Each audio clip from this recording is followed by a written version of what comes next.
दोस्तों we are back again with a new exciting video. और आज की वीडियो में हमारा केदारकंठा का जो हमारा ट्रिप था उसके बारे में हमारा एक्सपीरियंस हम शेयर करने वाले हैं इस वीडियो में, जो कि हमने विंटर्स 2020 में किया था। तो इस वीडियो में आपको सारी इन्फॉर्मेशन मिलने वाली है जो कि बिल्कुल डिटेल्ड होगी कि हम कैसे कैसे गए थे, क्या हमने पैकेज लिया था, कितने दिन का था, और केदारकंठा पे आपके मतलब कितने नाइट्स और कितने डेज होते हैं और किस किस हिसाब से होते हैं, आपको कहाँ रुकना होता है, कहाँ पे आपको स्टे मिलेगा, ये सारी चीज़ें हम इस वीडियो में देने वाले हैं आपको। तो जल्दी से स्टार्ट करते हैं। गौरव भाई हमारे बिल्कुल अभी डिटेल में आपको लिख लिख के बताएंगे। तो दोस्तों जो इस बार हमारा ट्रिप शुरू हुआ था वो शुरू हुआ था बल्लभगढ़ से। डेट थी 18 दिसंबर। तो हम बल्लभगढ़ से निजामुद्दीन रेलवे स्टेशन पहुंचे थे और वहां से जो हमारी ट्रेन थी वो थी नंदा देवी एक्सप्रेस। ये हमने ली थी, ये वहां से चली थी 12:30 बजे, रात के 12:30 बजे चली गई। ठीक है, एएम हो गए। तो हम रात में चले थे और हमें देहरादून पहुंचना था सुबह 5:30 बजे, लेकिन 2 घंटे ट्रेन हो गई हमारी लेट और हम पहुंचे थे 7:30 के करीब हो गए थे। हाँ, हम वहाँ पर देहरादून पहुंचे 7:30 बजे सुबह, इस समय पहुंचे थे हम। ठीक है, तो अंकित क्या कहते हो कि हमें मतलब कब निकलना चाहिए? रात को ही निकलना चाहिए या बेस्ट टाइम तो रात ही रहेगा। अगर आप देहरादून मतलब निकलने का नहीं है, मेन है कि देहरादून आपको कब पहुंचना है। देहरादून आपको सुबह ही पहुंचना है, भले ही अब जरूरी नहीं आप दिल्ली से आ रहे हो, आप मुंबई से भी आ रहे हो, तो आप उसी हिसाब से अपनी ट्रेन चूज करना या फिर जो भी मोड ऑफ ट्रांसपोर्ट आप यूज कर रहे हो उस हिसाब से चूज करना कि आप देहरादून सुबह पहुंचो, क्योंकि यहाँ से जो बसेस अब आगे मिलने वाली हैं वो भी उसी रूटीन में चलेंगी, सुबह के टाइम में मिलती हैं वो। हमें आगे जाना है सांकरी। ठीक है, तो सांकरी जाने के सिर्फ 2 ही तरीके से जा सकते हो आप, या तो जा सकते हो बाय पैकेज। ठीक है, पैकेज माने कि आप किस कंपनी का पैकेज वहाँ पे ले रहे हो, क्योंकि मोस्टली वहाँ पे क्या होता है केदारकंठा सबमिट करने के लिए आपको किसी न किसी कंपनी या किसी ट्रैवल एजेंसी से पैकेज लेना पड़ेगा, जो कि कुछ नाइट्स और डे के हिसाब से होता है। तो वो हम आगे भी डिस्कस कर लेंगे कि मतलब पैकेज ही क्यों लेना ज़रूरी है। तो अभी चलते हैं आगे की तरफ। तो अगर आप बाय बस चूज करते हो तो आपके पास 2 ऑप्शन है। ठीक है, या तो आप जाते हो रोडवेज से, ठीक है, या फिर आप जाते हो प्राइवेट। प्राइवेट में एक ऑप्शन और है हमारे पास, जो शेयर टैक्सी होती है, वो मतलब अवेलेबिलिटी पे डिपेंड करता है, बट वो कि आपको उसी टाइम पे वहाँ पे खड़ी मिलती है कि नहीं मिलती है, वो चांसेस कम है वैसे। उसके बाद रोडवेज की जो टाइमिंग है वो सुबह 8 बजे से ओनली ऑन 1 बस है। ठीक है, ओनली 1 बस। ठीक है, एट ये 8 बजे चल देती है यहाँ से 8 AM। 8 AM पे आपको सिर्फ एक ही बस मिलेगी रोडवेज, अगर आपको रोडवेज से जाना है। और ध्यान रखो ये 8 बजे इसके चलने का टाइम है, तो उसका मतलब ये नहीं है कि आपको वहाँ पे 8 बजे पहुँचना है देहरादून। आपको कम से कम 1 से 1.5 घंटे पहले पहुँचना होगा और टिकट लेना होगा। अपनी सीट रिजर्व करनी पड़ेगी। और प्राइवेट हमारे पास 2 बस हैं, 2 बसेस।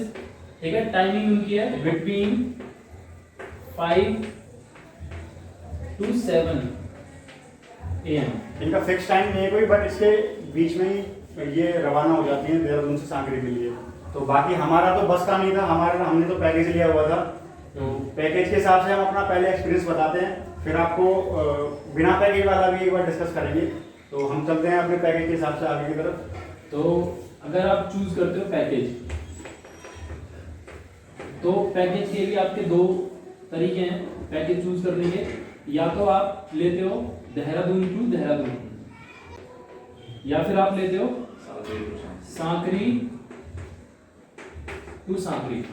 देहरादून का ये होगा कि आपको जो जैसे टेम्पो ट्रेवलर है कुछ भी है वो जो दे रहे हैं जो पैकेज वाले, वो आपको देहरादून से ही पिकअप करेंगे और देहरादून ही ड्रॉप करेंगे जब आपको खत्म हो जाएगा। बट सांकरी से क्या है, आपको फिर इस बस का रूट लेना पड़ेगा। आपको बस से या जो भी टैक्सी है वो अपना जाना होगा सांकरी तक। उसके बाद आपको सांकरी से वो पैकेज वाले मिलेंगे और वहाँ आपको उनके हिसाब से करवाएंगे। जो हमारे पैकेज कंपनी के ऑनर थे उन्होंने हमें टेम्पो ट्रैवलर प्रोवाइड करी, फिर वहाँ से हमारी जर्नी शुरू हुई, देहरादून से स्टार्ट हुई वो। ठीक है, तो देहरादून के बाद फिर हम पहुंचे मसूरी।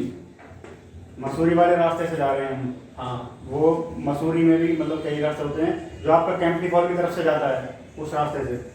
फिर मसूरी के बाद हम पहुंचे पुरोला, और पुरोला के बाद पहुंचे हम सांकरी।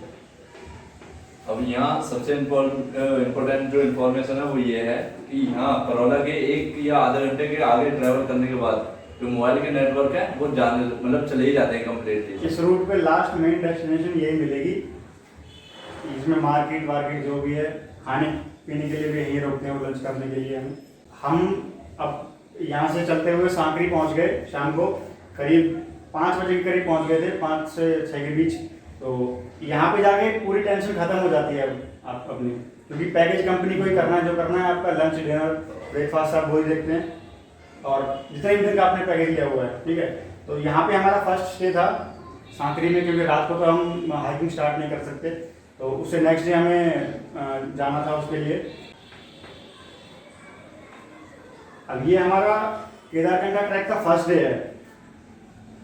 यहाँ पे आते कई सारी चीज़ें जो बहुत इंपॉर्टेंट है कि आप क्या क्या अपने साथ कैरी करके ले जाओगे सामान। एक तो सांकरी में ज़रूरी नहीं है आपको सांकरी में ठंड लगे, क्योंकि सांकरी का मौसम और ऊपर बहुत ज़्यादा डिफरेंस है दोनों के मौसम में। आपको लगेगा कि यहाँ पे तो इतने काफ़ी ज़्यादा कपड़ों की ज़रूरत है नहीं, तो उस हिसाब से मत चलिएगा। आपको चाहिए होगी एक विंटर की जैकेट जो कि स्नो में काम आए। आपको चाहिए वाटरप्रूफ शूज़, आप डिकैथलॉन के भी ले सकते हो, या फिर रबर के शूज़ भी मिल जाते हैं वहाँ पे, रेंट पे भी ले सकते हो आप। तो और दूसरी चीज़ क्या है कि आपकी जो पैकेज कंपनी है आपसे कोई ना कोई आईडी मांगेगी, ताकि आपके लिए वो परमिशन ले सकें फॉरेस्ट के डिपार्टमेंट से। तो यहाँ से हमारी जर्नी स्टार्ट होती है। जो भी सामान आप खरीदना चाहते हो वो सांकरी से लेके चलिए, क्योंकि ऊपर आपको कुछ नहीं मिलने वाला है। जो आपको खाने के लिए दिया जाएगा वो कंपनी के थ्रू दिया जाएगा। अपनी जो भी तुम्हारी ज़रूरत है वो सारी यहाँ से लेके चलिए। जैसे कि टॉयलेट पेपर हो गया, आपको अगर कोई भी सनस्क्रीन लेनी है, या फिर कोई विंटर के लिए कोई क्रीम लेनी है, कुछ भी एनीथिंग एल्स जो भी आपको ज़रूरत पड़ती है, वो सारी चीज़ें यहाँ से लेके चलिए। लास्ट डेस्टिनेशन है, तो यहाँ से हमारा ट्रैक स्टार्ट हो जाता है। तो पहले दिन का ट्रैक हमारा है, जो हमारा टारगेट है वो है हरगांव, हमारे पैकेज में था जो। और बहुत सारे लोग क्या करते हैं, हरगांव की जगह आपने सुना ही होगा जूड़ा का तालाब भी जाते हैं। तो इन दोनों में से कोई सा भी हो सकता है आपके ट्रैक में, आपके पैकेज में जो आपने लिया हुआ है। और इसमें ये भी है कि वहाँ अगर जैसे आपके पास जैकेट नहीं है तो वहाँ जैकेट भी रेंट पर मिल जाती हैं आपको, और जूते भी आपको रेंट पर मिल सकते हैं। बट अच्छा यही है कि आप अपना यहाँ से लेकर जाएं, इंतजाम रहे आपके पास, क्योंकि वहाँ हो सकता है आपको वो फिट ना आए। साइज़ का डिफरेंस आ सकता है, क्योंकि इतनी सारी कंपनीज हैं वो आ रही हैं वहाँ पे, मार्केट छोटी है ना। तो इस वजह से बेहतर होगा कि आप अपना सामान साथ में खुद ही लेकर जाएँ, तो वहाँ के ऊपर डिपेंडेंट ना रहें। और सामान भी आपको बहुत हिसाब से ले जाना पड़ेगा, क्योंकि आपको करनी है ट्रैकिंग। कहीं ऐसा ना हो आप सामान की वजह से ट्रैक ही ना कर पाएं। क्योंकि वहाँ चुनिंदा सामान रखना होता है, जैसे कि इनर होना चाहिए अंदर, वॉर्म जो रखे आपको बॉडी को। अब मतलब जो स्लीपिंग बैग होते हैं वो सही होते हैं वहाँ, उनमें एक ब्लैंकेट भी मिलता है आपको ऊपर पतला, और मतलब ठीक हो जाता है, उसमें कभी ठंड लगती नहीं है, हमें तो लगी थी नहीं। पर आप फिर भी सामान इतना ना रखें कि ओवर रख लें, जो कि आपका ट्रैकिंग ही नहीं करी जाए। हमारी यहाँ से ट्रैकिंग स्टार्ट होती है सांकरी से, और हरगांव के लिए गए हम। तो लगभग लंच टाइम तक हम पहुँच गए थे, 2 या 2:30 बजे तक। बाकी एक चीज़ और समझ आई वहाँ पे जाके कि पता नहीं वो किस वजह से कर रखा है, जो आपका बेस कैंप का ट्रैक है ना सांकरी से, वो आप एक दिन में कर सकते हो ट्रैवल को, समझ रहे हो। लेकिन जब हम वहाँ गए, जितनी जल्दी पहुँच रहे थे वहाँ पे, जिस टाइम थे, तो हमें पता लग रहा था कि देखो 3 बजे हम यहाँ पे पहुँच गए हरगांव पे, और उसके बाद नेक्स्ट डे जब हम बेस कैंप पे पहुँचे तो वो रास्ता तो बहुत ही शॉर्ट था, इतना लंबा रास्ता नहीं था। तो हमें लग रहा था पर्सनली कि हम बेस कैंप तक जा सकते हैं, बट हुआ कि पैकेज कंपनी ने जो दे रखा है उसके हिसाब से चलना था। जैसे कि हम लंच टाइम तक पहुँच गए, हमने वहाँ पे लंच वगैरह किया, और जैसे जैसे रात बढ़ती गई तो क्या हुआ, वहाँ पे ठंड इतनी ज़्यादा चालू हो गई, क्योंकि आजू बाजू हमारे सारे बर्फ़ ही पड़ी हुई थी। हमने तो सारे अपने इंतज़ाम करे हुए थे, जैकेट्स वगैरह, वार्मर वगैरह सब हम लेके गए हुए थे, तो इतनी कोई दिक्कत आई नहीं। तो यहाँ से हमारा नेक्स्ट डे हम चलते हैं बेस कैंप के लिए। तो सुबह 9:15 के करीब या 9 बजे के करीब ही हमारा यहाँ से ब्रेकफास्ट करके और हम निकल लिए। और हमारे रास्ते में एक विजिट था जूड़ा का तालाब, क्योंकि अब केदारकंठा जा रहे हैं और इतनी जो फेमस लोकेशन है जूड़ा का तालाब वो हम विजिट ना करें, ऐसा थोड़ी हो सकता है। तो हम जूड़ा का तालाब गए, वहाँ पे पिक्चर्स वगैरह क्लिक करी। तो एक तो और चीज बता देता हूँ कि जैसे कि जोड़ा का तालाब सुना होगा, मोस्टली लोग वहाँ स्टे करते हैं, और हरगांव के बारे में कम सुना होगा लोगों ने। क्यों? क्योंकि अब क्या है, जोड़ा के तालाब का इतना क्राउड हो गया है कि वहाँ काफी टेंट्स लग जाते हैं, तो जो खूबसूरती है वो खत्म हो जाती है। तो क्या है, उसके लिए हरगांव शिफ्ट कर दिया। हरगांव ज्यादा से ज्यादा 20 मिनट का रास्ता है जूड़ा के तालाब का। मतलब आप चाहो तो हरगांव पर रहकर जूड़ा के तालाब तक घूमकर आ सकते हो। और ऐसा नहीं है कि आपको हरगांव में मजा नहीं आएगा, हरगांव की खूबसूरती एक अलग है और जो जूड़ा के तालाब की है उसकी अलग है। बट वो डिपेंड करता है कि कभी कभी आपकी कंपनी वहां रहने के लिए बोलते हैं हरगांव में, तो अजीब ना लगे आपको, मतलब वो लोकेशन भी सही है। अपना जूड़ा का तालाब विजिट करके आगे के लिए निकलते हैं। जूड़ा के तालाब पे भी काफ़ी फन किया था हमने, आप चाहो तो वीडियो में देख सकते हो। इतना फ्रोजन लेक था वो, उस टाइम पे बिल्कुल फ्रोजन था। देखने में ऐसा लग रहा था कि बहुत एक आइस की पतली लेयर है, लेकिन वो पतली नहीं थी, काफ़ी हैवी लेयर थी। मैं तोड़ने की कोशिश कर रहा था, टूट नहीं रही थी। चढ़ भी गए थे अब तो। हाँ, ये लोग तो उस पर घूम भी रहे थे, तो काफ़ी अच्छा लगा वहाँ पे। वहाँ से निकले हम लोग बेस कैंप के लिए। तो अब यहाँ से आगे जो हमारा रास्ता आया उसमें क्या है, रास्ते में सुनो ही सुनो। अब वहाँ पे क्या है, आपको एक चीज़ की ज़रूरत पड़ेगी जो कि बहुत ज़रूरी है कि आपके पास क्रैम्पॉन्स होने चाहिए, जिनको बहुत से लोग स्पाइक्स भी बोलते हैं, जो आपके शूज़ में लगते हैं। ठीक है, क्योंकि क्या है कि आप स्नो पे जब चलते हो तो किसी भी तरह के शूज़ हों आपके, हमने खुद एक्सपीरियंस किया हुआ है, जैसे भी बड़े से बड़े शूज़ हों, फिसलते हैं, कहीं ना कहीं आप फिसलोगे ज़रूर। ठीक है, आप क्रैम्पॉन्स वगैरह यूज़ करें, अपनी पैकेज कंपनी से बोलिए कि वो आपको स्टिक्स प्रोवाइड कराएं और स्पाइक्स प्रोवाइड कराएं। तो यहाँ से हम होते हुए अब बेस कैंप पहुँचते हैं, जो केदारकंठा का बेस कैंप है, और ये लास्ट डेस्टिनेशन है केदारकंठा से पहले। ठीक है, तो यहाँ पे हम पहुँच गए थे। यकीन नहीं मानोगे आप, मैंने क्या बताया था, 9 बजे या 9:15 के करीब हम हरगांव से निकले थे ट्रैक करते हुए, और आधे घंटे हमने वहाँ पे बिताया था। यहाँ पे हम 11 बजे पहुँच गए। ये हमारा होता है लास्ट डे। अब यहाँ पे जाने के बाद क्या करना होता है, आपको करनी होती है सिर्फ तैयारी समिट डे के लिए, जो कि आपका नेक्स्ट डे होगा, फाइनल डे। ठीक है, दोपहर को हमने सारा रेस्ट वगैरह कर लिया, तो शाम को क्या हुआ, हमें गाइडेंस मिलनी शुरू हो गई कि हमें कल का ट्रैक कैसे टारगेट अचीव करना है। जो हम क्रैम्पॉन्स कैसे यूज़ कर सकते हैं, उनको कैसे वेयर कर सकते हैं, और गेटर्स होते हैं जो कि आपके घुटनों तक आते हैं, शूज़ में टाई होके आपके घुटनों तक आते हैं, ताकि आपके शूज़ के अंदर वो ना जाए, स्नो ना जाए, नहीं तो आपके सॉक्स गीले हो सकते हैं और आपका पैर जो है वो फ्रीज हो सकता है। तो यहाँ पे अब आपका टारगेट क्या रह जाता है बेस कैंप पे, कि आपको अगले दिन के लिए जल्दी सोना है। उस रात को आपको जल्दी सोना पड़ेगा, क्योंकि 2 या 3 बजे आपको उठना पड़ेगा मॉर्निंग में, बिल्कुल जो अंधेरा हो रखा होता है उस टाइम पे। तो उसी तरह हम फॉलो करते हुए सुबह निकले ट्रैकिंग के लिए, सारे लोग इकट्ठा हो गए। और वो जो मज़ा था ना, आपको मैं ना तो बोल के बता सकता। आप वहाँ पे जाओ, चारों तरफ अंधेरा ही अंधेरा था, बहुत ही ज़्यादा माहौल बना हुआ था, बिल्कुल ज़बरदस्त माहौल, एडवेंचर। हम करीबन 7 बजे से पहले, यानी कि आप 6:45 मान सकते हो, 6:45 के करीब हम केदारकंठा में पहुंच चुके थे। उस टाइम पे वहाँ अंधेरा हो रहा था, सनराइज भी नहीं हुआ था वहाँ। बिल्कुल जो ऊपर लेयर्स नहीं होती, ऑरेंज लेयर्स आती हैं सनराइज होने से पहले, वो वाला सीन था। और हम वहाँ उस टाइम पे पहुंच चुके थे, इतनी ठंड थी वहाँ पे, यकीन नहीं मानोगे। आपको सारे वेरिएबल्स अपने साथ लेके जाने पड़ेंगे, आपकी ग्लव्स वगैरह सब पहन के जाओ। भले ही आपको ट्रैकिंग के दौरान गर्मी लगेगी, लेकिन ऊपर के लिए आप ज़रूर लेके जाओ। ठीक है, कैप वगैरह सारी चीज़ें आपके पास होनी चाहिए। हेडलैम्प ना हो तो टॉर्च यहाँ से लेकर जाएं। वहाँ अगर रात को निकलता है तो कुछ भी दिखता नहीं है। फिर वहाँ इतना टेम्परेचर लो होता है कि वहाँ ड्रोन भी कह रहा था कि हीट द बैटरी, ठंड लग गई थी ड्रोन को, वो ड्रोन भी नहीं उड़ रहा था। तो समझ लो कितना ठंड टेम्परेचर नीचे होगा। तो वहाँ के लिए कपड़े आप ज़्यादा से ज़्यादा पहन के जाएं। सनराइज का वेट कर रहे थे हम कि सनराइज हो, अच्छे से हम नज़ारे देखें, सनराइज का एक व्यू देखें। और थोड़ी सी धूप लगे हमारी बॉडी पे तो हमें भी थोड़ा सा सुकून है कि हाँ अब थोड़ी राहत मिल गई ठंड से। लेकिन कैसे, ऐसा कुछ नहीं हुआ। सनराइज होने के बावजूद भी काफ़ी देर में जाके हमारी बॉडी उसमें उस टेम्परेचर में ढल पाई थी। तो फिर उसके बाद हमने जब ये केदारकंठा पिक कर लिया, वहाँ हाथ सुन थे, सब कुछ कर नहीं पा रहे थे, कैमरा रिकॉर्ड भी नहीं कर पा रहा था। फिर हम नीचे उतरे, तो नीचे उतरने का है कि या तो आप बेस कैंप दोबारा रुको या हर गांव रुको। अगर आपके पास टाइम कम है तो आप एक दिन में आप नीचे जा सकते हो बिल्कुल सांकरी तक। तो और ये क्या पैकेज वाले क्या करते हैं कि आपको एक दिन, जैसे कि जो अगर आपके पैकेज में है कि आपको बेस कैंप या हरगांव रोक देते हैं, उसके बाद देन द सैंकड़ी रोक कर अगले दिन मतलब रवाना कर देते हैं। तो वही हमारा था।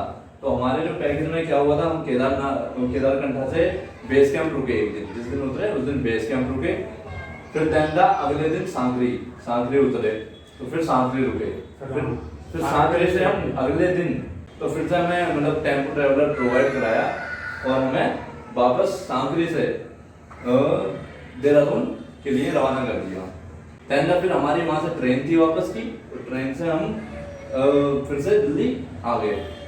ये तो हो गया हमारा जो हमने पैकेज लिया हुआ था उसके हिसाब से, ठीक है। जरूरी नहीं है आपको भी 6500 रुपीज़ का पैकेज मिले, उससे कम का भी मिल सकता है, उससे ज़्यादा का भी मिल सकता है, depending upon your travel agency और फैसिलिटी क्या क्या वो लोग दे रहे हैं आपको, उसके ऊपर डिपेंड होता है, ठीक है। तो अब बात आती है कि अगर आप सोलो करना चाहते हो या फिर सोलो नहीं कहें, आप बिना पैकेज या विदाउट गाइड करना चाहते हो, आप खुद से करना चाहते हो अगर, तो उसके लिए एक तो है वहाँ पे फॉरेस्ट की परमिशन, जो कि पैकेज कंपनी हमारे लिए लेती है, तो वो सबसे बड़ी टेंशन है। सुना था पहले पैकेज मतलब जो विदाउट पैकेज होते थे उनको परमिशन मिल जाती थी, अभी क्या कर दिया है कि वहाँ अलाउ ही नहीं है कि विदाउट तुम कैंप लगा सको, ऐसे ही विदाउट पैकेज वालों के थ्रू ही जाना पड़ेगा आपको, अकेले आप लगा नहीं सकते। काफ़ी वहाँ पे रूल्स एंड रेगुलेशंस अपडेट हो गए हैं, नए रूल्स बना दिए हैं, बट फिर भी आपको हो तो सकता ही है, फिर भी आप परमिशन कैसे ना कैसे आप जुगाड़ करके कर ही लोगे, ठीक है। तो ये सबसे बड़ी डिफिकल्टी है कि परमिशन फॉरेस्ट डिपार्टमेंट से। और दूसरा क्या है कि जैसे कि हमने बीच में बताया था कि हम क्या क्या सामान ऊपर लेके जाएं, जो कि बैग पैक आपका होना चाहिए वो छोटे से छोटा होना चाहिए। अब जो छोटे से छोटा बैग पैक था उसमें हमारे में था क्या, जो चीज़ें हम यूज़ कर रहे हैं, हम पहनेंगे, हमारे कपड़े, ठीक है, यही चीज़ें थी सारी। लेकिन आप अगर अलग से कर रहे हो तो आपको खाना भी उसमें ऐड करना पड़ेगा और बर्तन भी रखने पड़ेंगे पकाने के लिए। आपको अपना टेंट लेना पड़ेगा, जो कि आप कैरी करोगे अपने साथ स्लीपिंग बैग कैरी करोगे। तो ये सारी चीज़ें क्या हैं, बढ़ जाएंगी, जो कि पैकेज वाले के साथ नहीं होती। चलो बेस कैंप तक हम आसानी से पहुंच जाएंगे अपने कैंप या अपने मतलब सारे सामान के साथ, बट आप जब केदारकंठा के ट्रैक के लिए जाते हो तो आपको सामान वहीं छोड़ना पड़ेगा, क्योंकि आप सामान ले जाकर ऊपर नहीं जा सकते। तो उसके लिए आप किसको रिस्पॉन्सिबल करके जाओगे, वहाँ कोई रिस्पॉन्सिबल है ही नहीं उस चीज के लिए। और लास्ट का जो ट्रैक होता है फाइनल समिट वो इतना हार्ड है, बहुत हार्ड है, बहुत स्टीप वे होता है, एक टाइम बाद तो इतना स्टीप आ जाता है कि गिर भी सकते हो वहाँ पर सच में बहुत ज्यादा। बिल्कुल अगर ये समझ लो पैर फिसले तो सामने वाले आदमी के पैर ही आपको विजिबल होंगे, आप ऐसे बिल्कुल स्लांट होके चढ़ते हो उस पर, इतना स्टीप वे है। तो उसलिए फिर सोचना पड़ जाता है कि अगर मैं अपनी कैंपिंग, जैसे हमारे पास गेट्स हैं, हम भी कर सकते थे कैंपिंग, बट हमने जब देखी वहाँ सिचुएशन तो हमें लगा कि वहाँ वैसे विदाउट पैकेज करना चाहिए। काफी लोगों से बात नहीं हो पाओगे, आप कंफर्ट नहीं ले पाओगे वहाँ, जो एंजॉय होगा ना वो आपके इसी सामान को पैक करना ये सब करने में ही लगा रहेगा। तो ये था हमारा पर्सनल एक्सपीरियंस केदारकंठा ट्रैक पे, केदारकंठा समिट के लिए। और अब बात आती है बजट और बहुत सारे फेयर्स, बस के, ट्रेन का, वो सारे हमने नहीं बताया। तो मैं अभी बताने वाला हूँ आपको। जो हमारी जो ट्रेन थी वो अराउंड 600 से 700 रुपये के बीच पड़ी थी, आई थिंक 665 रुपीज़ की पड़ी थी। तो वो थी 3rd AC ट्रेन। और दूसरा यहाँ पे आता है बस का। जो बस का प्राइस होता है वो ऑलमोस्ट रोडवेज और प्राइवेट का सेम ही होता है, 400 के समथिंग होता है 1 वे का। आप यहाँ से देहरादून से सांकरी जाओगे 400 रुपये में, और आने का भी सेम वही है, ठीक है। टैक्सीज का जो है, प्राइवेट टैक्सीज जो डिपेंड होती है अवेलेबिलिटी के ऊपर, तो वो क्या होता है मतलब अराउंड 600 के करीब वो भी पड़ जाएगा आपको, ठीक है। बाकी एक तरीका और है कि आप देहरादून से कोरोला जाओ, अगर कोई आपको ट्रांसपोर्ट है ही नहीं, आप लेट हो गए हो, ठीक है, तो कोरोला तक जा सकते हो टैक्सी से, और कोरोला से आगे सांकरी जा सकते हो। क्योंकि जो हमारा पैकेज था वो मैंने बता ही दिया आपको कि 6500 रुपीज़ का पैकेज था हमारा, जो कि ट्रिप माई सोच से हमने लिया, वहाँ पे काफ़ी अच्छी फैसिलिटीज उन्होंने।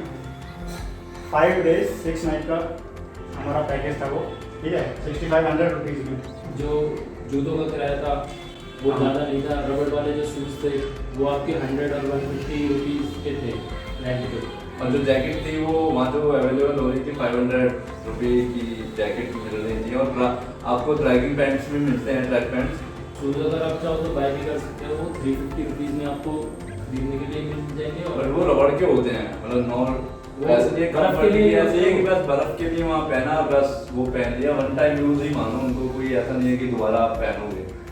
तो मैं तो यही कहूँगा कि आप यहाँ से खरीद कर ले कर आए, ठीक है, तो हमें बेहतरीन शूज़ मिलते हैं बर्फ़ के लिए, तो उन्हें खरीद लें तो वो ज़्यादा अच्छा है, आपको बार बार करने की जरूरत नहीं पड़ेगी। तो मेरे हिसाब से हम लोगों ने काफ़ी सारी चीज़ें कवर, ऑलमोस्ट सारी चीज़ें ही कर दी हैं कवर इसमें। बाकी कुछ रह गया हो, मिस हो गया है, तो आप कमेंट बॉक्स में हम पूछ सकते हो, कमेंट का जवाब हम ज़रूर देंगे। और सजेशंस भी दे सकते हो, वीडियोस किस किस टॉपिक पे हम बना सकते हैं आपके लिए। आई होप आपको अच्छी लगी होगी सारी इन्फॉर्मेशन। जुड़े रहें हमारे साथ, तब तक के लिए टेक केयर, बाय बाय, जय हिंद।